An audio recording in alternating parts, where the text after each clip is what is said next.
वाज़ेह है कि उत्तर प्रदेश के अंदर निकाय चुनाव हैं, 2 फेज में निकाय चुनाव हो रहे हैं और ऐसे में गाजियाबाद पहुंचे थे यहाँ पर अखिलेश यादव अपनी मेयर उम्मीदवार की सपोर्ट करने के लिए, उनके हिमायत में वोट मांगने के लिए।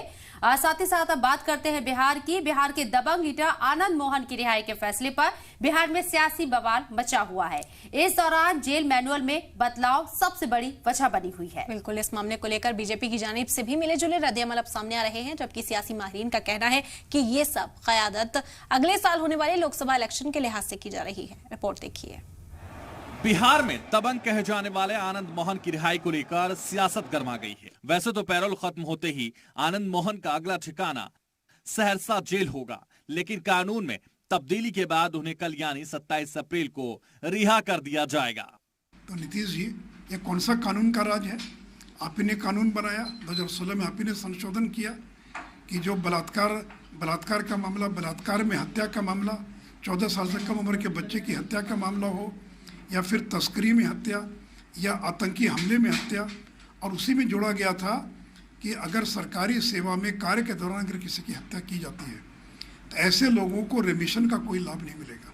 आज आपने अपने राजनीतिक लाभ के लिए उसी में संशोधन कर दिया ताकि आप चुनाव जीत सके, चुनाव में इसका लाभ उठा सके। तो आप किसी गलतफहमी में मत रहिए।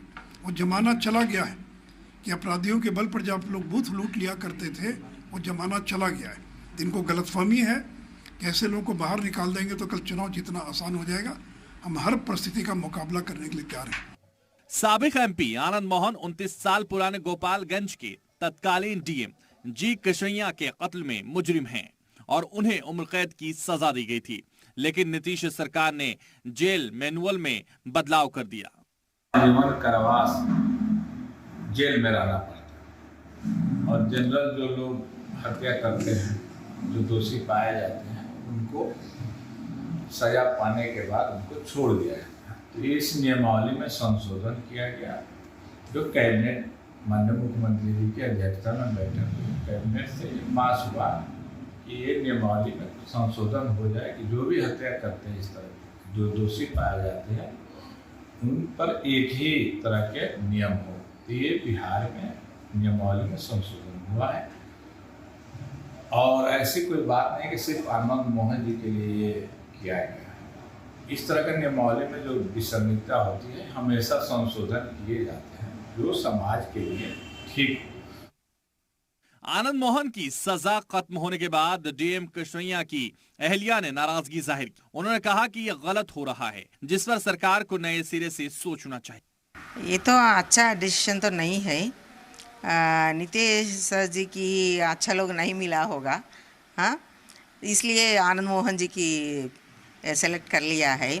मगर ये तो कृष्णैया के बारे में अकेले नहीं है, सारा पब्लिक के बारे में भी सोचना चाहिए।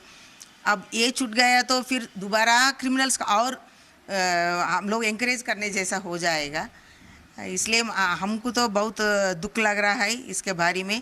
उसको तो हमेशा जेल में रहना चाहिए जब तक उसका जिंदगी है। आनंद मोहन की रिहाई के सियासी मायने भी हैं। सियासी माहिरीन की माने तो बिहार में 5% राजपूत आबादी को 2024 के इंतखाब के लिहाज से अपने पाले में लाने की अपनी अपनी कोशिश चल रही है। अब बाजी किसके हाथ लगेगी, ये तो देखने वाली बात होगी। ब्यूरो रिपोर्ट, जी मीडिया।